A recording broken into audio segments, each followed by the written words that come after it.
বক সাদা পাদ্রিও সাদা, ওদের ভাবে সাবে মিল ভারী। মাছ ঠকাতে বগধার্মিক, মানুষ ঠকায় মিশনারি। গানটা হারিয়ে গেছে। আমার স্বভাবটা এরকম বদ। আসলে এই উৎসাহী নিয়ে ছাত্রদের মধ্যে নানা ধরনের বিক্ষোভ ছিল। শুরু হলো ছাত্র আন্দোলন। দৌলতপুর কলেজ ছেটিয়ে ছাত্ররা বেরিয়ে পড়লো বিক্ষোভে। আমিও বেরোলাম। পুলিশ বেধড়ক লাঠি চালালো। বেশ ভালো মতো মার খেয়ে একটা ঝোপের মধ্যে রাস্তার পাশে লাফিয়ে পড়লাম। পাশেই একটা ছেলে, সেও খুব মার খেয়েছে। সেই প্রথম আমাকে শোনায় মার্ক্সবাদের কথা। তার আগে পর্যন্ত আমি ছিলাম বেদান্তবাদী। আমি সময়টাকে একটা দুটো লাইনে এইভাবে ধরবো যে, আমাবস্যার রাত অপেক্ষা করে সকালে সূর্য উঠবে বলে। আমাদের অপেক্ষা করতে হবে, সূর্য তো উঠবেই। তোমার চলবে কি করে? গান তো গাইবে, খাবে কি? গান গাইবার জন্য যে হাতিয়ার লাগে, দিতে পারবো না। বিদ্যুৎ ভূমিকারী ক্যাসেট বলে কিছু ছিল না, টেপ রেকর্ডার ছিল না, হারমোনিয়াম ছিল না। বড় লাচারা লাগছে আমার, বড় লাচারা লাগছে, বইতে পারি না অসংখ্য লাশ, এত গুরু ভার, বড় লাচারা লাগছে। নিন্দা করব, ধিক্কার দেব, শব্দগুলো তো হারায়েছে ধার, বড় লাচারা লাগছে।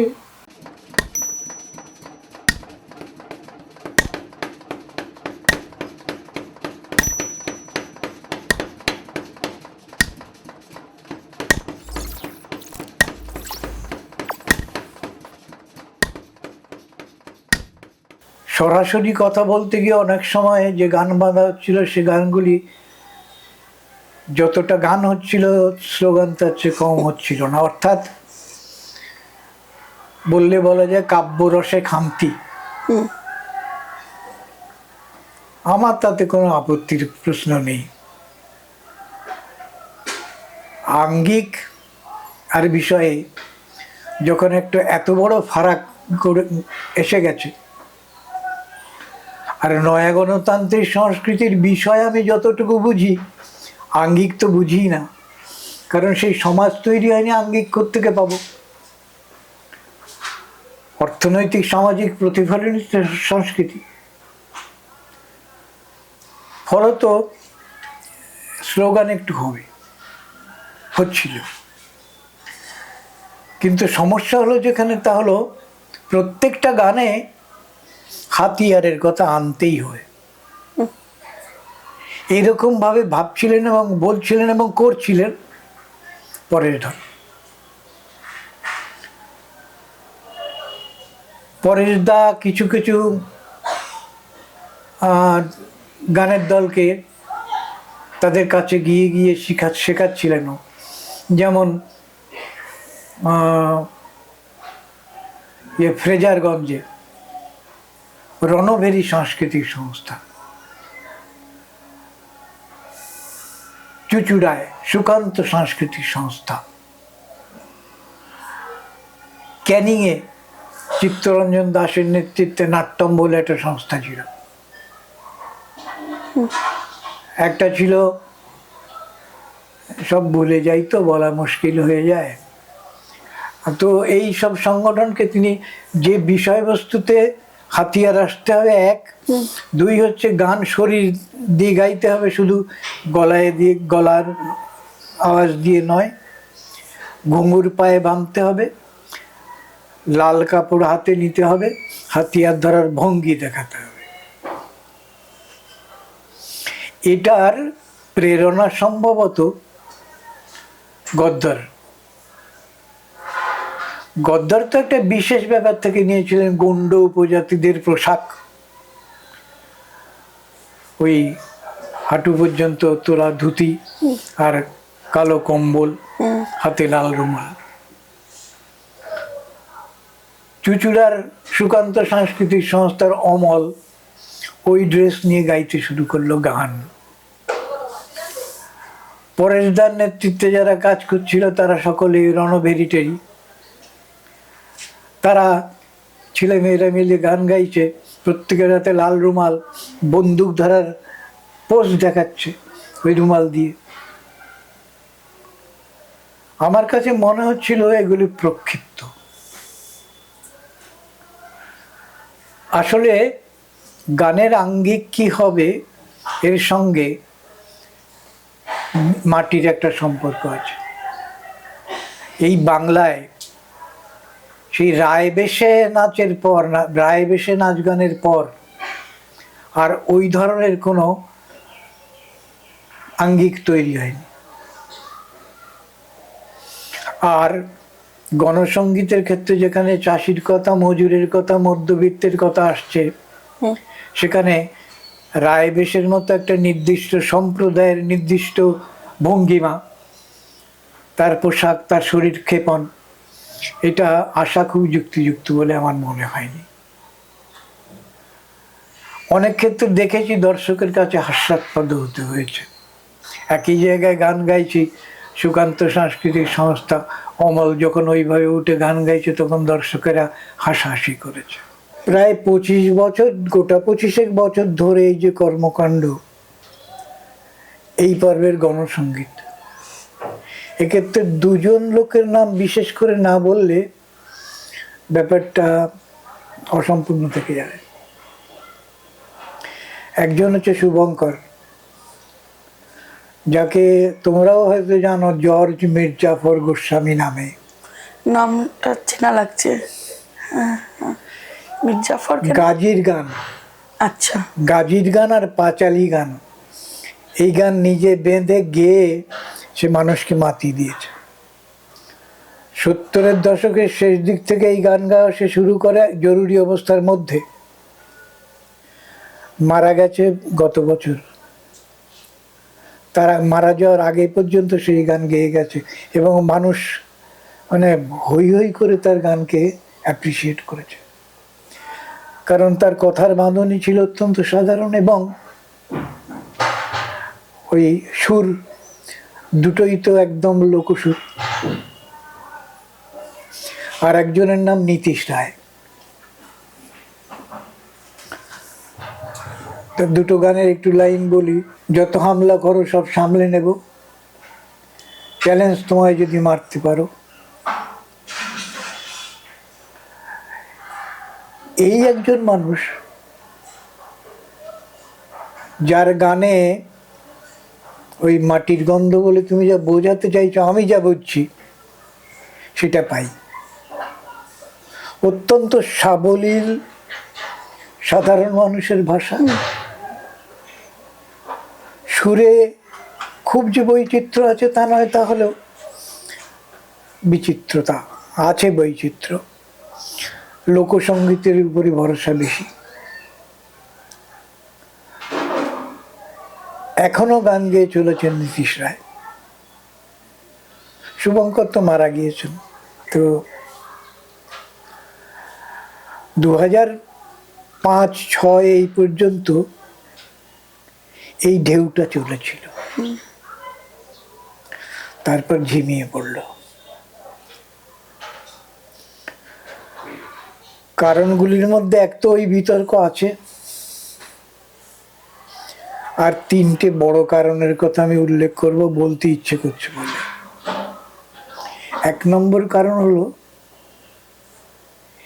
এই সমস্ত সংগঠনগুলিকেই বেশিরভাগ, প্রায় 90% হবে, পার্টি গাইড করত, কিন্তু এক অদ্ভুতভাবে গাইডেন্স। কি করছি দেখবে না, কি গান গাইছি দেখবে না, সে গান সঠিক হচ্ছে কিনা তা নিয়ে কোনো বক্তব্য নেই।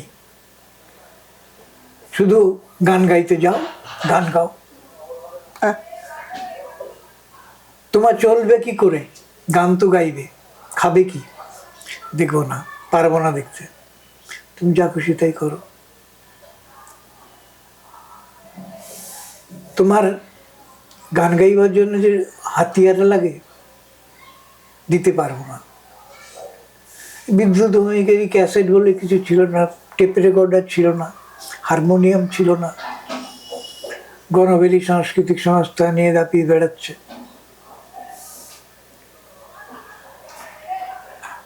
লোক ফর্ম আমাদের দেশে অনেক আছে, বাংলাতেই আছে।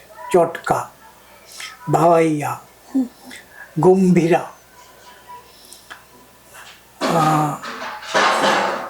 এগুলোকে যদি ঠিকমতো জানতে হয় তাহলে তো এগুলো যেতে হবে, থাকতে হবে তাদের সঙ্গে মিলে কাজ করতে হবে।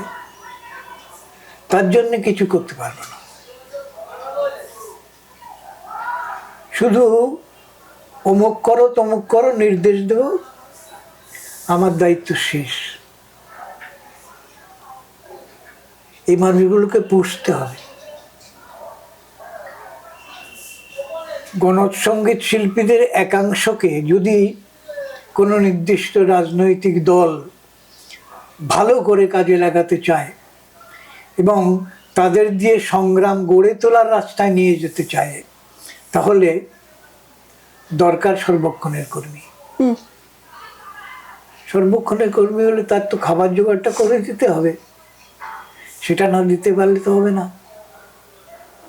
তো আমি টিউশনি করে সংসার চালাবো, আবার গান গেয়েও বেড়াবো, গান নিয়ে ভাবনা চিন্তা করব, নতুন নতুন সুর উদ্ভাবন করব, মানুষের গান তৈরি হবে, তার জন্যে গ্রামের মানুষের কথা কি হওয়া উচিত সেটা নিয়ে ভাববো, নাকি আমার মতো করে ভাববো। এগুলো তো করতে হবে। করতে হলে খাবারের চিন্তা থাকলে হবে না। সুতরাং দরকার সর্বক্ষণের কর্মী। সিপিআইও দিতে পারেনি, সিপিআইএমও দিতে পারেনি, সিপিআইএমএলও দিতে পারেনি, বলা যায় দেয়নি।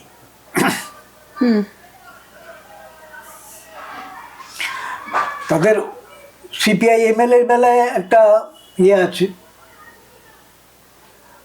ওজোর বলা যায় কিংবা বলা যায় তাদের একটা কৈফিয়ত।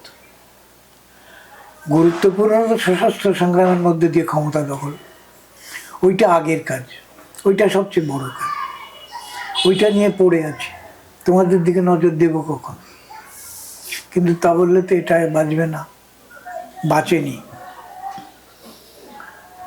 এর পরবর্তী পর্যায়ে রুখা সুখা গান এখনো গায় কোনো কোনো দল। গণবিশানকে গাড়ি করে নিয়ে গেলে কোথাও যদি বলো সে যাবে গান গাইতে, তাও সেখানে অনেকেই নেই। আর বিপুলেরা বেরিয়ে গেছে, বিপুল চক্রবর্তী, অনাশ্রী চক্রবর্তী বেরিয়ে গেছে, মানব নেই। যাই হোক, তবু যাবে, যা আছে একটা দল আছে। সে তো বিশাল খরচ, হাতি পোষার খরচ কে দেবে? অথচ অন্যান্য দল ছোটখাটো যারা ফেলনা নয়, তারা ট্রেনে করে বিনা টিকিটে যাবে। আমি কতবার গিয়েছি কত জায়গায় দলের লোকজন নিয়ে বিনা টিকিটে, পুরুলিয়া থেকে শুরু করে জামশেদপুর, বিহার, পশ্চিমবাংলার গ্রাম, তো বহু গ্রামে গিয়েছি। তো সেই অবস্থায় যদি পুলিশের ধরতো, টিটি ধরতো, কিভাবে সামাল দিতেন? পয়সা নেই, টিকিট কাটতে পারিনি, গান গাইতে যাচ্ছি। এটা বললে ওরা ইয়ে করতো, ছাড়তো? আবার ধরেও নিয়ে যেত। দিল্লি যাচ্ছিলাম যখন, তখন 6 জনকে ধরে নিয়ে গেছিল, উইদাউট টিকিটে যাচ্ছিলাম। দিল্লিতে AILETS এর কনফারেন্স হচ্ছিল, ধরে নিয়ে গিয়েছিল, পরে টাকা পয়সা দিয়ে ছাড়িয়ে আনা হয়েছিল। যাই হোক, এখন মরার সময়। আমি সময়টাকে একটা দুটো লাইনে এইভাবে ধরবো যে, আমাবস্যার রাত অপেক্ষা করে সকালে সূর্য উঠবে বলে। আমাদের অপেক্ষা করতে হবে, সূর্য তো উঠবেই। আমাবস্যার রাত হলেও আকাশে তো তারা থাকে, এখনো তারারা আছে। তারা অত জোরালো আলো দিয়ে তোমাকে, জোরালো তাপ দিয়ে তোমাকে উদ্বুদ্ধ করতে পারে না হয়তো, কিন্তু তারা আছে। এই কথা বলেই আমি এই প্রসঙ্গ শেষ করব। আপনি যৌবনে নানা কাজে যুক্ত ছিলেন এবং আমরা জানতে পেরেছি মেডিকেল রিপ্রেজেন্টেটিভ হিসেবেও আপনি কাজ করেছেন। তো সেইখান থেকে সরাসরি রাজনীতির ময়দানে ঝাঁপ দেওয়া, এটা কি কোনো গান বা কোনো বিশেষ কোনো ঘটনা কি মনে পড়ে যেটা আপনাকে উদ্বুদ্ধ করেছিল সেই সময় ঝাঁপিয়ে পড়ার জন্য? এ তো সেই সংক্ষিপ্তকরণের বদলে বিস্তারিতকরণ হলো। আমি যখন কলেজে পড়ি বাংলাদেশে, খুলনা জেলার দৌলতপুর থানায় দৌলতপুর ব্রজলাল হিন্দু একাডেমি আমার কলেজ। পশ্চিম পাকিস্তানের একটি ছেলে সেখানে পড়তো। একটি ছেলেকেই চিনতাম, বাকি আরও হয়তো ছিল। আইয়ুব শাহী চলছে তখন, আইয়ুব খানের আমল। আর বড় ইস্যু যেটা তখন হচ্ছে ঢোলা প্যান্ট পরা। আগে ছিল না এরকম ঢোলা পা, ওই প্যান্ট তখন খুব চালু হয়েছে। আর পুলিশ ওই প্যান্ট পরতে দেবে না। কেন? আইয়ুব শাহের ইচ্ছা।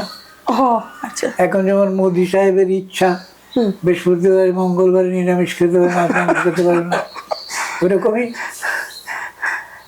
তো বোতল হাতে নিয়ে ঘুরতো পুলিশ। বোতল ঢুকিয়ে দেখতো ঠিক মতো ঢুকছে কিনা। যদি ঢুকে যেত কাঁচি দিয়ে কেটে দিত। এইটা হচ্ছে সূত্রপাত। আসলে আইয়ুব শাহী নিয়ে ছাত্রদের মধ্যে নানা ধরনের বিক্ষোভ ছিল। এইটা যখন কলেজ গেটে দাঁড়িয়ে পুলিশেরা করছে, তখন সেই বিক্ষোভ ফেটে পড়ল। শুরু হলো ছাত্র আন্দোলন।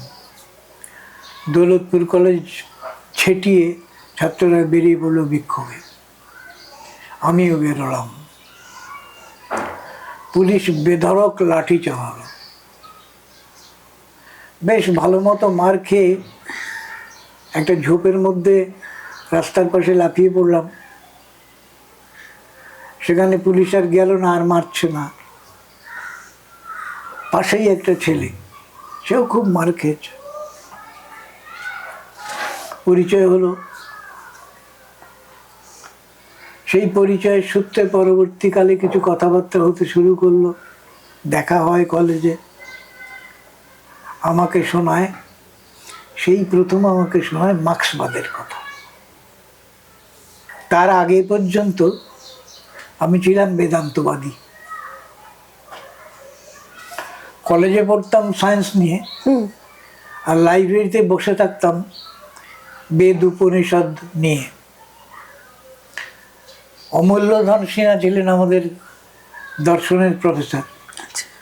তিনি দিনের পর দিন আমাকে ওইসব পড়তে দেখে তার ইন্টারেস্ট হলো। তিনি আমার সঙ্গে এসে কথা বললেন, আমাকে গাইড করতে শুরু করলেন। আচ্ছা। তাই মার্ক্সবাদের কথা শুনে আমার মনে হলো ব্যাপারটা কি একটু জানতে হয়। ওর কাছে একটু বই টই চাইলাম। বললো, দেখো আমার কাছে তো উর্দুতে আছে। আমি বললাম, উর্দু আমি পড়তে পারবো, সবটা হয়তো বুঝতে পারবো না, কিন্তু পড়তে পারবো। তবে ইংরেজিতে হলে, বাংলাতে হলে তো হয়। বললো, আমি তোমাকে জোগাড় করে দেবো। প্রথমেই ম্যানিফেস্টো জোগাড় করে দিল। ভালো করে পড়লাম। পড়ে আমার মাথা থেকে আরো দুটো তিনটে বই পড়ার পরে আমার মাথা থেকে বেদান্ত উড়ে গেল। সেই মাথা নিয়ে এলাম এখানে পশ্চিমবঙ্গে। হাবুডুবু খাচ্ছি সংসার চালাতে। মা, বাবা, তিনটে বোন, আমি।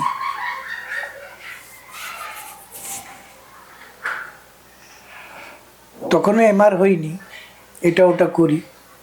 একজন ঠিকাদারের কর্মচারী হিসাবে গ্রামে গঞ্জে যেখানে তার কাজ হয় সেখানে গিয়ে পড়ে থাকি, বাড়ি তৈরি করি, রাস্তা তৈরি করি, মিস্ত্রি, লেবার মিস্ত্রি খাটাই।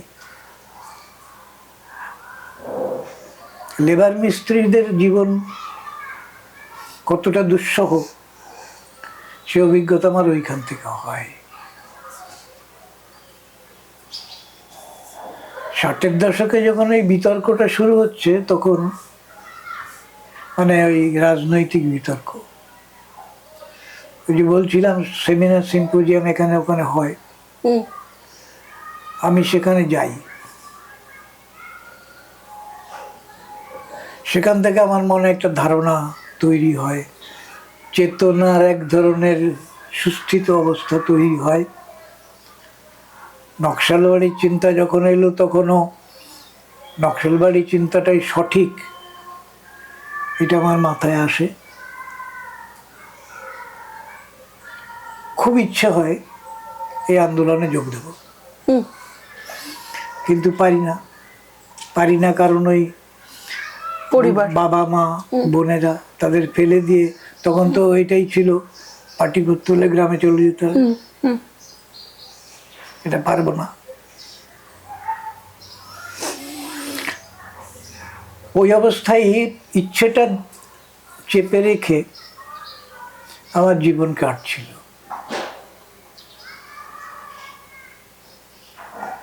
তারপর একদিন সুযোগ এলো, 80-র দশকেই,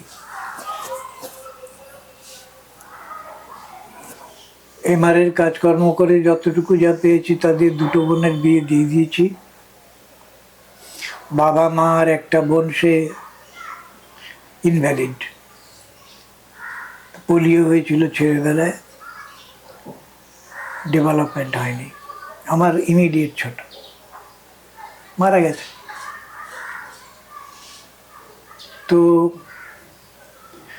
যখন ওই রাজনৈতিক বন্দীরা বাইরে এসে ঘর গোছাতে শুরু করেছেন, সেই সময় হালিশহরের একটি ছেলের মাধ্যমে একজন ভদ্রলোক আমার সঙ্গে দেখা করেন আমার বাড়িতে গিয়ে। তার সঙ্গে কিছু কথাবার্তা হয়। আমি বলি তাকে যে দেখো, আমার ইচ্ছে আছে, অপার ইচ্ছা এই কাজের সঙ্গে নিজেকে যোগ করব, কিন্তু আমার তো উপায় নেই, সংসারটা আছে, আমাকে নিয়ে 4টে পেট তো চালাতে হবে, সুতরাং আমি তোমাদের মতো করে কাজ করতে পারবো না, সম্ভব না। সেই আমাকে পরামর্শ দেয়। তার একটা কারণ ছিল, আমার ঘরে যেখানে বসে আমরা কথা বলছিলাম সেখানেই 2টো বাদ্যযন্ত্র টাঙানো ছিল। আচ্ছা, একটা সেতার আর একটা শরৎ না, দোতারা। দুটোই আমি প্র্যাকটিস করতাম। সেতার শিখতাম বছর 7 ধরে, আর দোতারাটা আমি নিজে নিজে মক্স করেছিলাম। আমাদের পাড়াতে একজন লোক ছিলেন, তিনি দোতারা বাজিয়ে গান করতেন, নিজে দোতারা বানাতেন কাঠ খুদে খুদে। আচ্ছা, তো তাকেই বলেছিলাম আমার জন্য একটা দোতারা বানিয়ে দিয়েছিলেন 50 টাকায়। সেটা নিজে নিজে বাজিয়ে বাজিয়ে আমি গান বাজাতে পারতাম দোতারাতে, কিন্তু সেটা চলে গেল আমার হাতের একটা প্রবলেমে, 2টো যন্ত্রের বরবাদ হয়ে গেল, কিন্তু ছিল। সেইটা দেখে ওই ভদ্রলোক আমাকে বললেন, আচ্ছা আপনি তো গান গাইতে পারেন। আমি গানটাই শিখিনি। বললেন গান শেখা এটা একটা ব্যাপার, আর আপনার সুরের সঙ্গে পরিচয় তো আছে, এই যন্ত্র 2টো বলে দিচ্ছে, আপনি গান করুন, আর কিছু করতে হবে। ওই গান করুন আর কিছু করতে হবে না কি মানে তখন আমি বুঝিনি, কিন্তু মনে হলো যে তো ঠিক বলছে, গানটা আমি করতেই পারি। ছেলেবেলায় গান গেয়েছি, ছেলেবেলায় থেকেই গান শেখার ইচ্ছে ছিল, শেখাটা হয়নি। কিন্তু পাড়ার কীর্তনের দলের সঙ্গে ঘুরে ঘুরে গান গাইতাম তাদের সঙ্গে। তো গান গাওয়া শুরু করলাম। এখন ওই মাছের বাজারে ঢুকে দোকান নিয়ে বসলে সে দোকানে মাছ আনতেই হয়। এখানেও তাই হলো। গান গাইতে হলো, কি গান গাইবো, কেন গাইবো, কার জন্য গাইবো, কেমন করে গাইবো, কাদের নিয়ে গাইবো, এইসব প্রশ্ন আসতে শুরু করলো এবং সেটার আমাকে সদুত্তর তৈরি করতে হলো নিজে নিজেই। আর পরামর্শ মাঝে মধ্যে ওই ভদ্রলোক মাঝে মধ্যে আসেন, পরামর্শ দেন, গাইয়ে হয়ে গেলাম। আপনি বিভিন্ন গণসঙ্গীতের দলকে লিড করেছেন, যেমন নিশান্তিকা। তো এই অভিজ্ঞতাটা কেমন ছিল তাদেরকে লিড করার? দেখো, আমি লিড টিড করিনি, মানে উদ্যোগ যেটা নেওয়া। আমি সেই উদ্যোগের সঙ্গে যুক্ত হয়েছি বিভিন্ন নাম, গণবেরী সাংস্কৃতিক সংস্থা, হালিশহর, সেখানে লোকজন জড়ো করেছি, ছেলে মেয়েদের জড়ো করেছি, সবাই আমার থেকে কম বয়সী, তাদের নিয়ে বিভিন্ন জায়গায় গান গেয়েছি। 1 বছরের হিসেবে আমার মনে আছে 365 দিনের 222টা প্রোগ্রাম করেছি। কি বলছেন, কোন সালে এটা?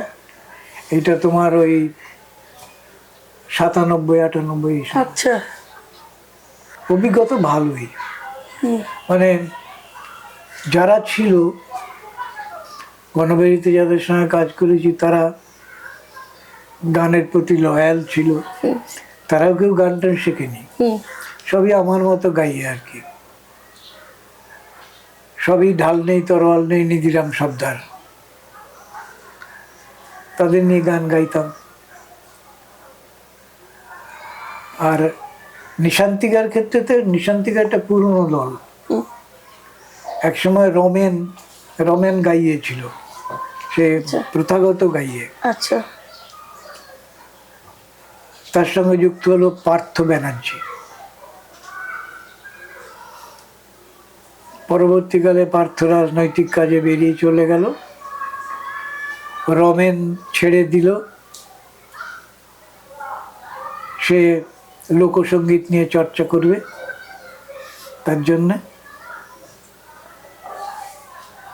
নিশান্ত গণবেরী ক্রমশ যাদের নিয়ে তৈরি করেছিলাম তাদের মেয়েদের বিয়ে হয়ে যাচ্ছে, ছেলেরা চাকরি বাকরি পেয়ে যাচ্ছে, লোকজন কমে যাচ্ছে। গণবেরীতে আমি কার্যত একা হয়ে পড়ছি। নিশান্তিকা তখন ক্রমশ যেটা হচ্ছে তা হচ্ছে ওই 2-1 জন ছাড়া গান গাইবার মতো, দোহার কি করতে পারে, সঙ্গে গাইতে পারে, কিন্তু গান লিড করতে অসুবিধা। তাই নিশান্তিকার সঙ্গে আমি যুক্ত হলাম, হয়ে গান গাইছি।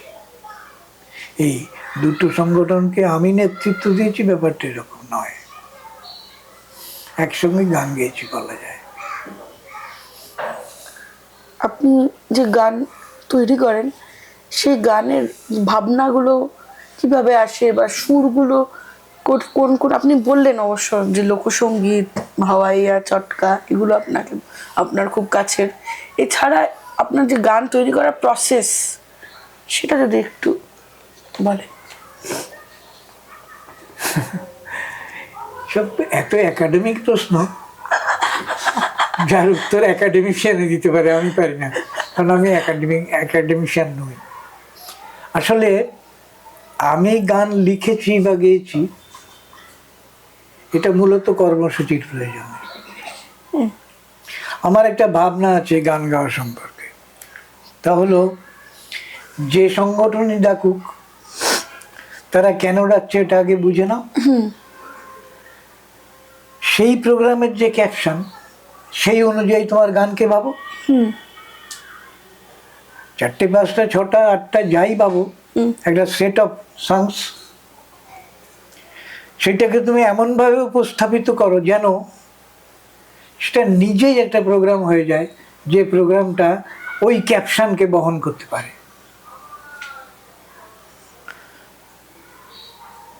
এখন কোনো প্রোগ্রামে ধরো ছাত্ররা প্রোগ্রাম করছে,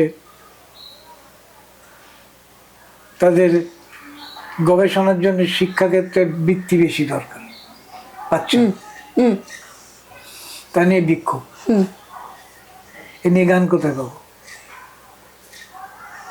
এইরকম প্রয়োজন যখন হয়েছে তখন আমি গান বাঁধবার চেষ্টা করেছি।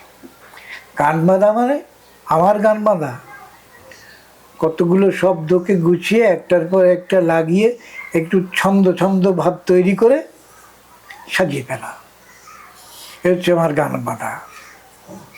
আর সেই ছন্দ অনুযায়ী যতটা সম্ভব কোনো একটা সুরকে ভেবে ভেঙে চুরে নতুন সুর তৈরি করা না, বেসিক্যালি সুর তৈরি করা যায় না।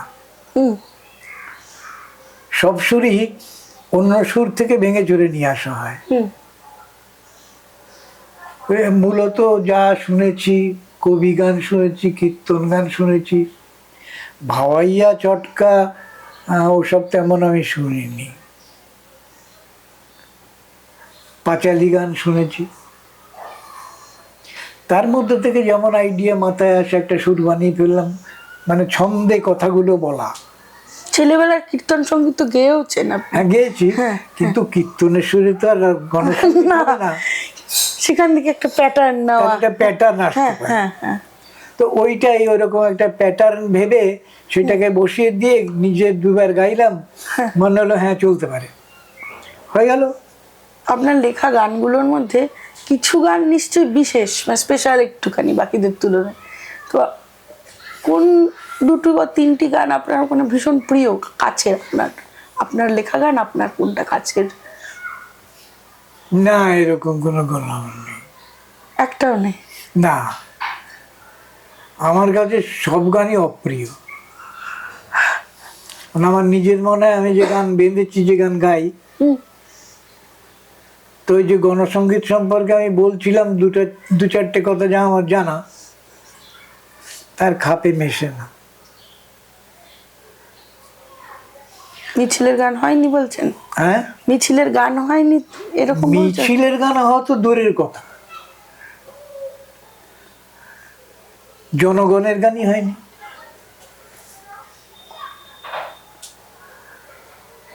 গান নিজের ভালো লাগা, শিল্পীর নিজের গান ভালো লাগছে, হুম এরকম হয় খুবই কম। আমার তো কোনোটা ওই রকম পছন্দ হয়নি। সব গানের মধ্যে আমি আমার গানে সব গানের মধ্যে কিছু না কিছু ত্রুটি খুঁজে পাই, আচ্ছা। ফলে কোনোটাই আমার প্রিয় গান এরকম করে ভাবা যাবে না। মানে সবসময় মনে হয় আরো ভালো করতে হবে, আরো ভালো করতে হবে, এরকম একটা তাগিদ এই জায়গা থেকে নাকি? না, এরকম জায়গা থেকে না, বরং এরকম জায়গা থেকে যে যা করতে চেয়েছিলাম তা করা হয়নি, যা চেয়েছিলাম তা করতে পারিনি, এই জায়গা থেকে আরো ভালো করতে হবে এই ধারণাটাই তো আমার নেই। আর আমি তো ইনস্ট্যান্ট তৈরি করি এবং ওই বিশেষ প্রয়োজন মাথায় রেখে, ফলে আরো ভালো কি করে করা যায় ভাববার অবকাশই আমার নেই। আপনার গান শুনে পরবর্তী প্রজন্মরা যারা অভিভূত হয়েছে, যারা ইন্সপায়ার্ড হয়েছে, তাদের কি তার মানে বলতে চাইছেন তারা বোঝেনি আপনার কথা? মানে কি, মানে কিভাবে তারা কি ভুল বুঝলো আপনাকে? আসলে আমার মধ্যেকার অতৃপ্তি আমি তাদের মধ্যে সঞ্চার করতে যাব কেন? যদি কারো ভালো লেগে থাকে তার ব্যাপার, ভালো লেগেছে, কিন্তু কি মাপকাঠিতে ভালো লেগেছে সেইটা তাকে একটু বলবার চেষ্টা করব।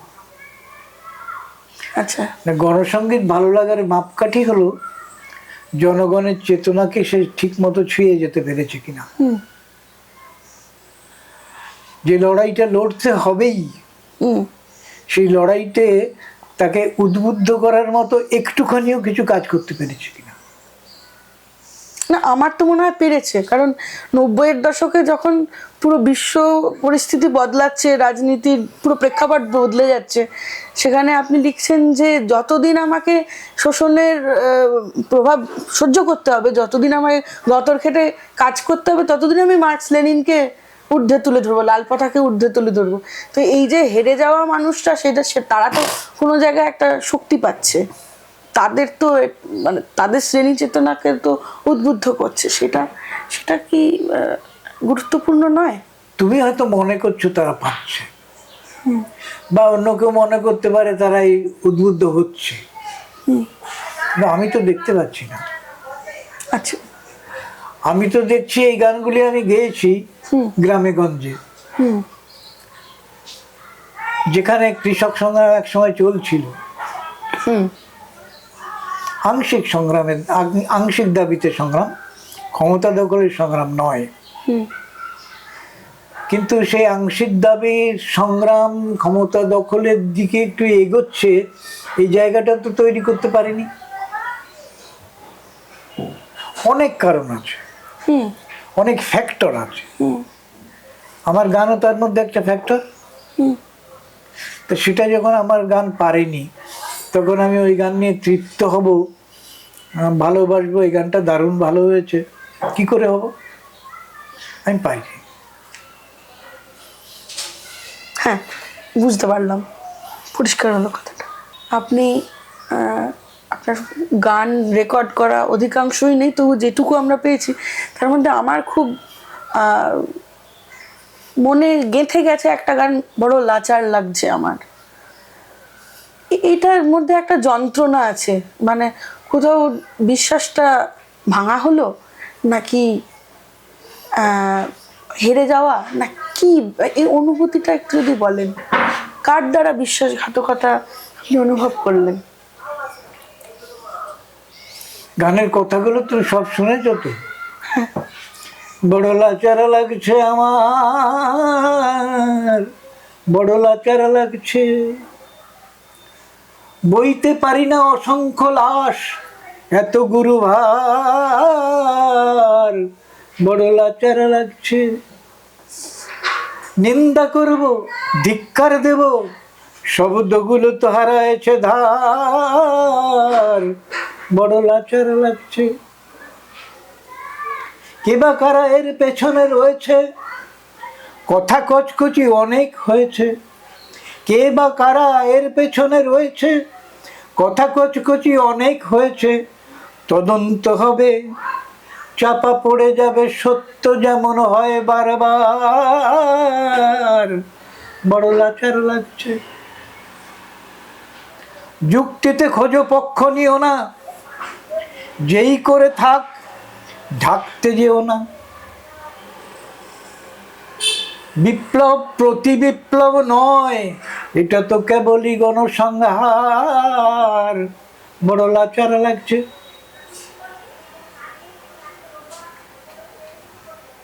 অনুভূতি আছে একটা, কারো প্রতি বিশ্বাস ভঙ্গের অভিযোগ নেই, কারো প্রতি বিশেষভাবে বিশ্বাস করার দাবিও নেই। জ্ঞানেশ্বরী কাণ্ডে অতগুলো মানুষ মারা গেল, এটা নিশ্চয়ই কমিউনিস্ট পার্টি বিপ্লব ভেবে ওটা ঘটায়নি। এটা নিশ্চয়ই কমিউনিস্ট পার্টিকে আটকাবার জন্য, এবার তখনকার জঙ্গলমহলে যারা বিপ্লব গড়ে তুলছিল, সেই মাওবাদী পার্টি, তাকে বিপদে ফেলবার জন্য একটা ঘটনা ঘটিয়ে দিয়েছে, এরকমটাও নয়। কিন্তু মানুষগুলো মারা গেল, এই যন্ত্রণা আছে। আর আছে যেটা, তা হলো তদন্তের কথা ছাড়া বাবা, অনেক তদন্ত করেছিস, অত কিছু লাভ হয়নি, এই সত্য। এইটা প্রকাশ করার অধিকার তো আমার আছে। যদিও আমি তিরস্কৃত হয়েছিলাম এই গানটা শোনার পর, পরস্পর আমার কাছে এরকম এসেছিল যে পার্টি মনে করছে আমি তাকে অবিশ্বাস করেছি। হুম। তখনকার ওই জঙ্গলমহলে যারা সংগ্রাম গড়ে তুলছিল তারা তো বলেছিল আমরা করিনি। তো তুমি তো সেটা বলতে পারো না ওরা করেনি।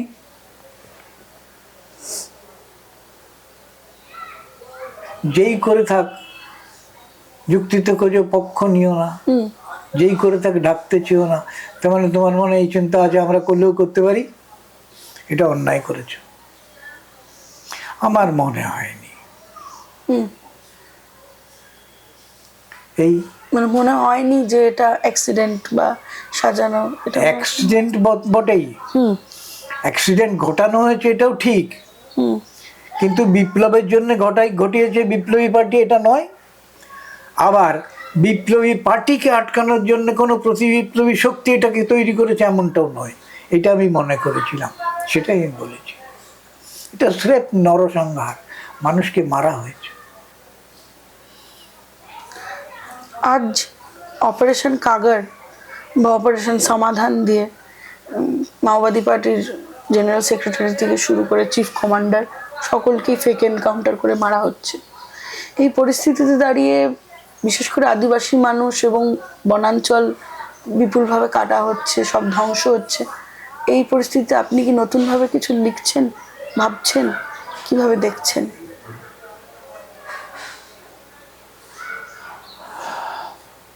দেখছি যেভাবে তা হলো, এটা একটা সাময়িক অবস্থা। লড়াইয়ের ওঠা পড়া নিশ্চয়ই আছে। কেন এমন হচ্ছে, কোথাও গলদ আছে কিনা, ভুল আছে কিনা, সেটা যারা করছেন তাদের ভাবনা। আমার যে কিছু ভাবনা নেই এমনটা নয়, হতে পারে না। আমারও একটা ভাবনা আছে। সে ভাবনা এটা এরকম যে ক্রমশ নিজেদেরকে সশস্ত্র সংগ্রামের মধ্যে গুটিয়ে নিয়ে যে গণসংগ্রাম গণসংগঠন বর্জন করে করে মিলিটারাইজেশন করে এমন জায়গায় পৌঁছে গেছে যেখানে এই মার খাওয়াটা খুব স্বাভাবিক এবং সম্ভব। কারণ এখন তো মাওবাদীদের মোকাবেলা করার জন্য এই দণ্ডকারণ্য আছে, ছত্তিশগড় আছে, আর কোথাও করতে হচ্ছে না। কিন্তু যদি দেশব্যাপী গণসংগঠন, গণ আন্দোলন থাকতো তাহলে সেগুলোকে সামলাতে হতো। তো মানে তার শক্তি বিভাজিত হতো, রাষ্ট্রের শক্তি বিভাজিত হতো। এখানে তা হচ্ছে না। রাষ্ট্র করে নির্দিষ্টভাবে এখানে তার সমস্ত শক্তিকে প্রয়োগ করছে। এই ভুলটা দায়ী, আমার এরকম মনে হয়। এখন যারা করছেন তারা কেমনভাবে ভাবছেন তারা জানেন, আমি জানি না। তবে এইটা আমার বিশ্বাস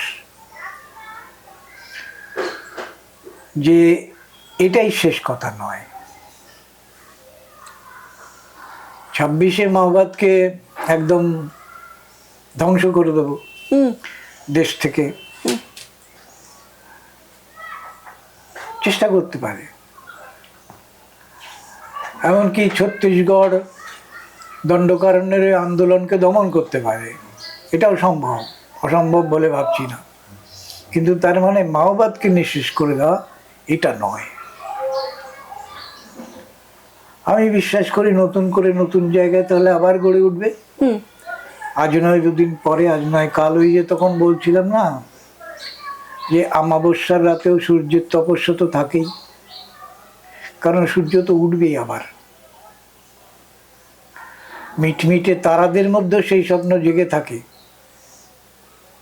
তো এই স্বপ্ন থাকবে, মাওবাদ বেঁচে থাকবে, কারণ ওটাই একমাত্র বৈজ্ঞানিক সত্য।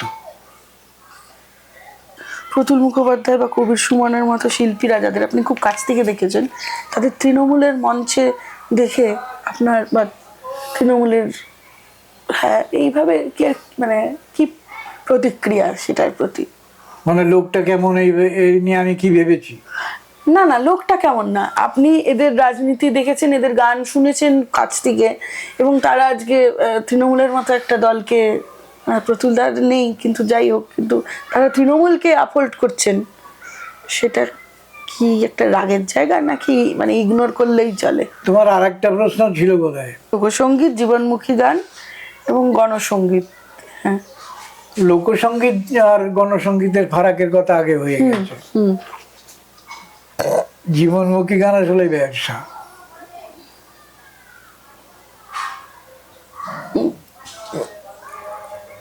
আধুনিক গান বাজারে আলাদা করে পাত্তা পাচ্ছে না, আলাদা করে পাচ্ছে না। আর সেখানে সব স্টলওয়ার্ড শিল্পী আছে। আমাকে যদি পাত্তা আদায় করে নিতে হয়, মানে গান থেকে কিছু কামাতে হয়, তাহলে তার একটা নতুন ধরন তৈরি করতে হবে। সেই নতুন ধরনের একটা নতুন নামকরণও করতে হবে। সেই নামকরণ জীবনমুখী গান। ওটা একটা সুযোগ সন্ধানী ছদ্মবেশ আর একটা দ্বিচারিতা। প্রতুল মুখার্জি যতদূর আমি জানি তৃণমূলে যোগদান নেই।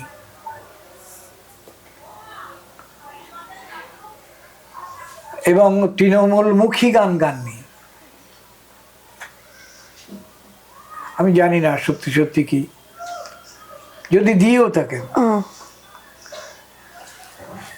ব্যক্তি হিসাবে বা শিল্পী হিসাবে তার প্রতি যতটুকু শ্রদ্ধা আমার, সেটুকু যেমন ছিল তেমনি আছে। ও নিয়ে তার স্খলন পতন এটা স্বাভাবিক বলে আমি মেনে নিয়েছি। সুমনেরও তাই। সুমনও ব্যবসাপন্থী। যখন অন্য গান বাজারে খাচ্ছে না, ওই খাচ্ছে না শব্দটাই ব্যবহার, তখন তিনি একটু নকশালপন্থী ধরনের গান গাইতে শুরু করলেন যাতে বাজারে খায়। এটা এক ধরনের সুবিধাবাদ। এই সুবিধাবাদ তার কাছে প্রত্যাশিত। কবির সুমন কোনোদিন বিপ্লবী ছিলেন না, বিপ্লবী হননি, হবেনও না। তার কাছে প্রত্যাশিত যেটা তিনি সেটাই করেছেন। আর সেইটা করার জন্য তৃণমূলে যোগ দিলে তার সুবিধা হবে মনে করেছেন, যোগ দিয়েছেন, সাংসদ হয়েছেন। আমার ওই ব্যাপারে কোনো প্রতিক্রিয়া নেই। তার প্রতি শ্রদ্ধা, শিল্পী হিসাবে তাকে যেটুকু শ্রদ্ধা করে সেটুকু করব। অশ্রদ্ধা করার কোনো কারণ ঘটেনি, কেন ওটা তার স্বাভাবিক পরিণতি। যদি অশ্রদ্ধা করার মতো হয় তাহলে বুঝতাম যে আমি এককালে শ্রদ্ধা করতাম না। আমি তাকে ওইভাবে শ্রদ্ধাও করিনি। স্বাভাবিক মানুষটা যা, তাই আমি বুঝেছিলাম, কাজে আমি অন্য মাথা ঘামাই না। শেষ প্রশ্ন হচ্ছে যে আপনার গান যারা শোনে, পছন্দ করে এবং যারা গণসঙ্গীতে কন্ট্রিবিউট করতে চায় বা করেছে কিছুটা হলেও, তাদেরকে কি উপদেশ বা কি বার্তা আপনি দিতে চান? প্রথম কথা হচ্ছে উপদেশ বা বার্তা দেওয়ার মতো অবস্থান আমার নয়।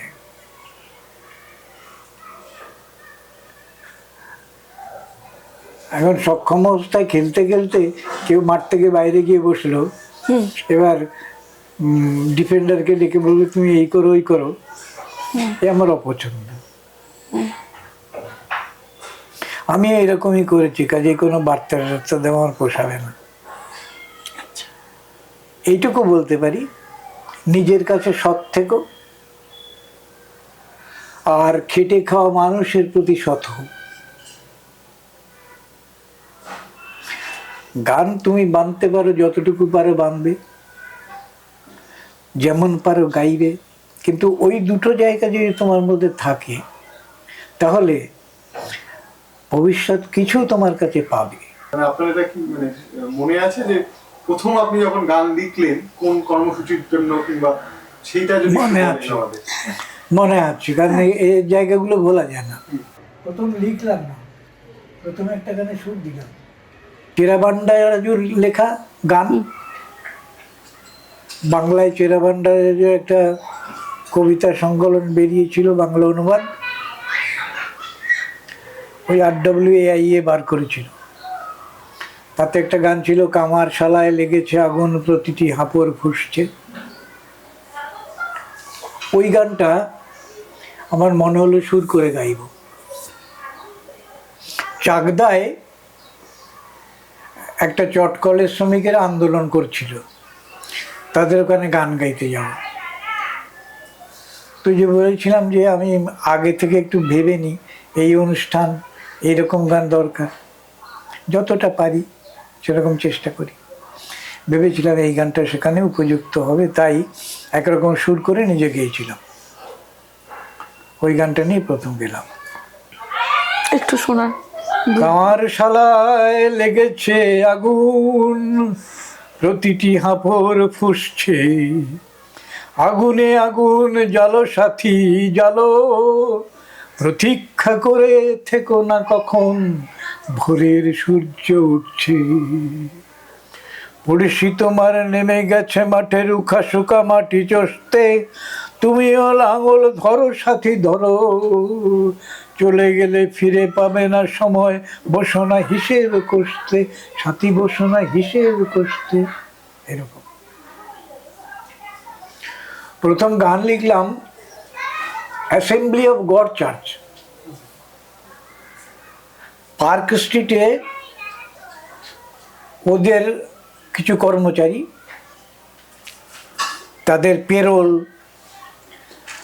চাকরির গ্যারান্টি এইসব নিয়ে একটা আন্দোলন করছিল। সেখানে গান গাওয়ার জন্য আমাকে ডাকলো। তো কি গাইবো, ওই একই কথা,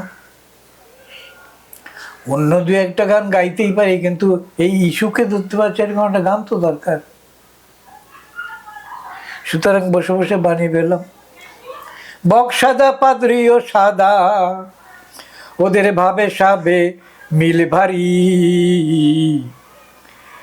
মাছ ঠকাতি বগধার্মিক, মানুষ ঠকায় মিশনারি।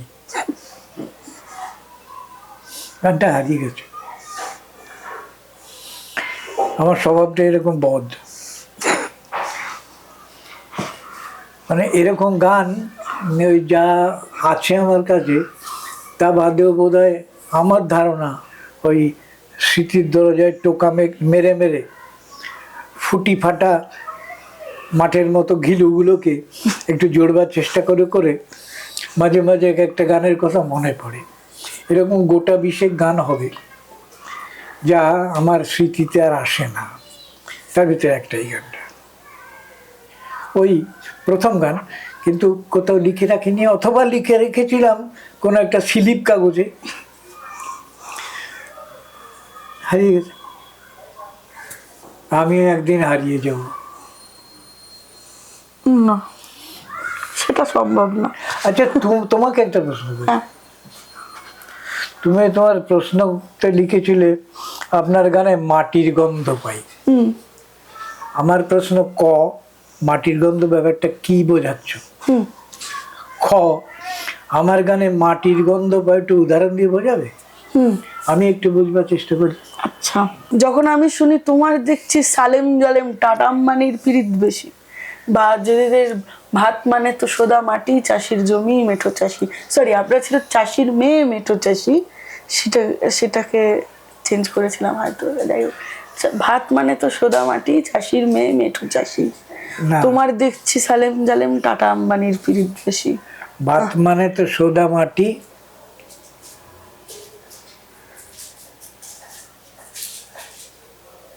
মাঠের জমি মেঠো চাষি, মাঠের জমি মেঠো চাষি। আচ্ছা, তারপরে থাকুক তোমার টাটা আম্বানি, আমার থাকুক কলমিলতা, এইগুলো, এই যে কলমিলতা, এটা কোথায় পাইনি আগে কোনো গানে। যুগ সঞ্চিত শক্তি দিয়েছে সারা পেয়েছি, কিন্তু যেইটা দিয়ে আমার দেশের মানুষ ভাত খায় সেটা, সেই শব্দ তো পাইনি আগে আপনার গানের আগে। সেটাই আমার কাছে মাটির গন্ধ, মানে এটাই যেটা যেটা মাটি থেকেই তো সব উৎস, সেটা আমরা যেটা খাচ্ছি, আমাদের ইকোনমি সবই। কিন্তু যখন কিছু শিল্প হয় সেটা একদম ঝেড়ে টেরে, একদম যেরকম এখানে একটা মানে হলুদ লাইট, এই সেরকম একটা চকচকে একটা ব্যাপার চাইলেও করা হয়, না চাইলেও আমরা করে ফেলি।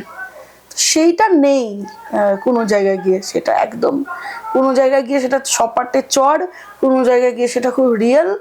এটাই আমি বোঝাতে চেয়েছি যে আপনার গানে একটা মাটির গন্ধ আছে, একটা ফিচার, একটা ক্যারেক্টারিস্টিক হিসেবে আমার মনে হয়েছে। যেগুলো আমি এর বাইরে যা যা গণসঙ্গীত শুনেছি সেখানে ছিল, যেমন নিবারণ পণ্ডিতের একটা গান আছে শুনেছিলাম, দরদি মোর ভাই চল করি চল বাঁচিবার লড়াই, আর ওই যে মাইয়া ছাওয়ায় রুটি চাবায় না পাই পেটের ভাত, সেটার মধ্যে একটা যে মাটির গন্ধ, সেটাও আমি আপনার গানে পেয়েছি। তো মানে আমি মাটির গন্ধ বলতে বুঝলাম যে এখানে কাব্য সম্ভার, উপমা, উপমেয়, উপমিত এইসবের বাড়াবাড়ি নেই। সাধারণ মানুষ তাদের মুখের কথা যেমন বলে সেই রকমই মুখের কথায় এগুলোকে সাজানো, এটা বলতে মাটির গন্ধ বোঝাতে চাইছি। হ্যাঁ, মানে যেটা বাস্তব, বাস্তবের মধ্যেও তো কাব্য আছে। কিন্তু বাস্তব যেটা বাস্তব রূঢ় হলেও সেটার মধ্যে মিষ্টত্ব থাকে, বাস্তব রূঢ় হলেও সেটা মানে অনেক সময় তাকে হেরে যেতে বাধ্য করা হলেও সেটা বেঁচে থাকে। মানে ঘাসের যেগুলো, ঘাস যতই কাটা হোক ঘাস কিন্তু বেঁচে থাকে। তা ঘাসের একটা নিজস্বতা আছে, একটা শক্তি আছে, যেইটাকে ওই সেলোফেন পেপারে মোড়া যায় না। আমি জানি না আমার কথাগুলো কোনো অর্থ হচ্ছে কি না, কিন্তু আমি সেটাই বলবো। মানে একদিকে হচ্ছে বাস্তবতা, আর একদিকে হচ্ছে অনুভূতির একটা অংশ, যেটা খুব দৃঢ়, আবার একাধারে খুব নরম। মানে তুমি বলতে চাইছো টবে তৈরি করা গোলাপের গন্ধ নয়, হ্যাঁ, বরং বনে জঙ্গলে ফুটে ওঠা, নিজস্ব ধরনের ইয়েতে ফুটে ওঠা বন ফুলের গন্ধ। বন ফুলের গন্ধ হতে পারে, বা রক্ত জবাও হতে পারে, যে এক এক সময় এক একটা। কিন্তু হ্যাঁ, ওই টবের ফুল নয়, এটা তো একদম টবের ফুল নয়, বা ওই বনসাই করা গাছ নয়।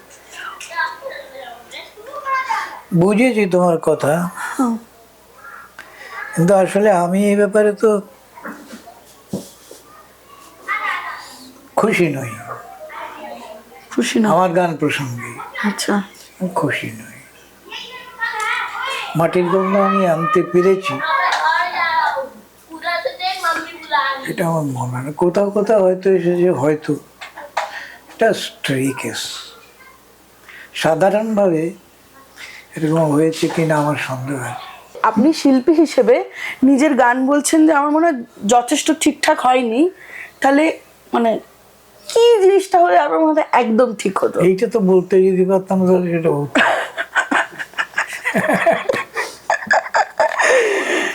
এটাই তো বলতে পারি না। আসলে এখানে একটা গভীর রাজনৈতিক বিতর্ক আছে। সংস্কৃতি কি? সংস্কৃতি হচ্ছে আর্থসামাজিক অবস্থার প্রতিফলন। আমাদের দেশের সামাজিক অবস্থা হচ্ছে আধা সামন্ততান্ত্রিক, আধা উপনিবেশিক ইত্যাদি।